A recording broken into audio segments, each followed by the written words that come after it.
Hello gamers, Agathor here and welcome to 50 tips for 0.50. The tips in this video are up to date with 0.50, and just because it's called 0.50 doesn't mean we're halfway through the development stage of DayZ standalone. 0.50 is just a number.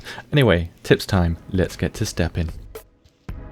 4 small villages, 3 landmarks including the dam from the mod, and 1 new large town has been added. This large town has a police station, piano house and school. The barracks looking buildings between Northeast Airfield and Novo spawn loot now. You'll find mainly guns, clothing and food here, but not military loot. The military prison at Torovo has not been removed, but the ATC at Northeast Airfield has been replaced with new civilian airport buildings. However, a new military base has been added far north of Severograd, but it only has a jailhouse and a pit of death. Tents at the military base west of Mishkino now spawn a buttload of military loot, mainly ammo, military clothing and pistols. Forget about skipping buildings that previously had no loot. Loot spawns almost everywhere now, so search even the smallest towns thoroughly in this patch. Prus vests now have a few more spawn points. These spawn points can be found in hospitals and tech buildings. You can now craft a rabbit snare using metal wire and wooden sticks. I'm not sure exactly how it works, but it would probably be easier just to shoot the damn thing. You can now craft a small fishing trap from a water bottle and knife, machete or hacksaw. This fishing trap only works in the ocean. You will need to place worms inside to catch sardines. However, catching sardines seems pretty buggy, so I shot the damn thing.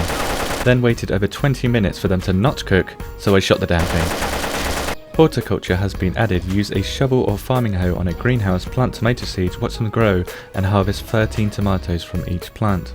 You don't need lime to grow tomatoes. Lime just reduces the time it takes to grow tomato plants by around half. The first iteration of barricading has been added. This is only locking doors with a lockpick. The lockpick cannot be used to open handcuffs, and locked doors can be opened with damage. The skate helmet and welding mask now spawn where motorbike helmets spawn, and the firefighter's helmet now spawns exclusively in the fire station. The welding mask is classed as a helmet.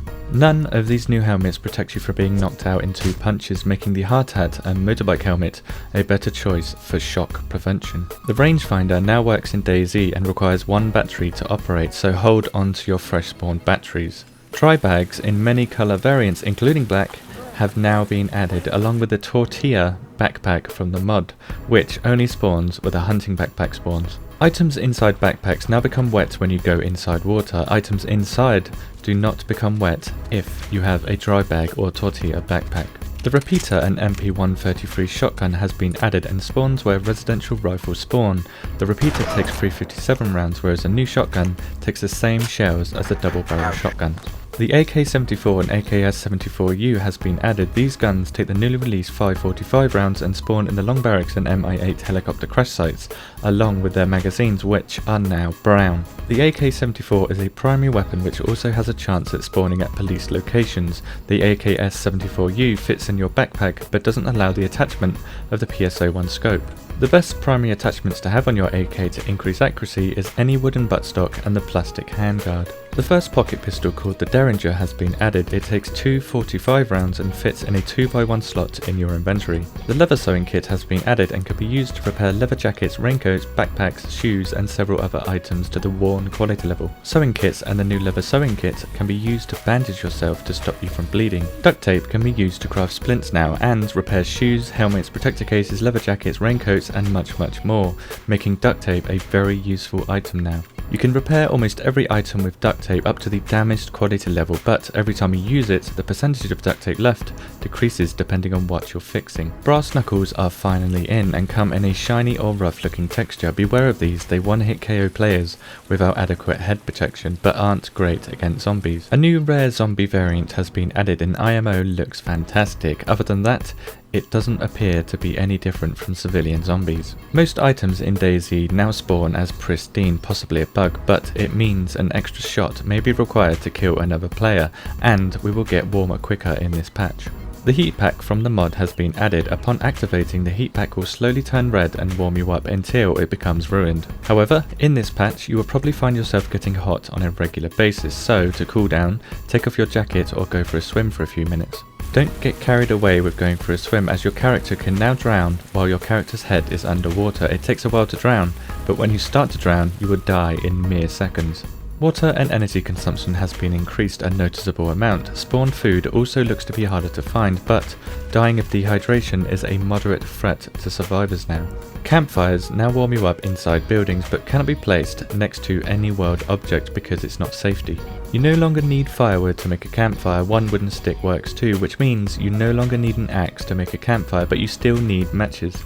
Global lighting has been adjusted, which looks more cinematic, and raindrops can be seen on objects to let you know if you're in the rain or not. A new animation for holding pistols has been added. Be sure to check a player's hands to see if they have a gun or not, because this new animation looks very similar to the default run animation.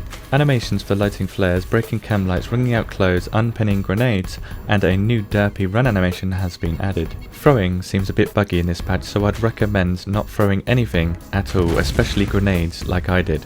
Flashbangs will cause your screen to go white even when it's not in line of sight when it goes off, and the welding mask does not protect you from being blinded by flashbangs. Doors now make opening and closing sounds based on what they're made of, and several different noises have been added to these door types to give them more sound variety. Shoes now lose quality levels while you run. Running with ruined or no shoes causes you to take health damage every second on rough surfaces. Chicken coops can be searched much like berry bushes to find solitary feathers. Feathers now, thankfully, can be combined and split. You can now search sandy or rocky looking textures for small stones. These take up one slot in your inventory.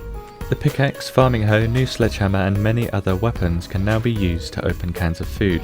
Using a ruined item which can open cans will ruin the can and not open it. Check the quality level of your can opening device before you open the can. To break out of handcuffs now, you need to repeatedly tap A and D keys. Holding these keys won't free you from handcuffs like before. If an ammo box is ruined, you can still get pristine rounds when you open it, so keep ammo inside ammo boxes until you need to use them. Your chest clothing takes damage in the following order: vest, chest, then backpack, so keeping rare items in the bottom right of your backpack is the best way to preserve them. Bonus to Be careful where you kill zombies and players. You can't walk over dead zombies or players, so you might get yourself trapped inside a building.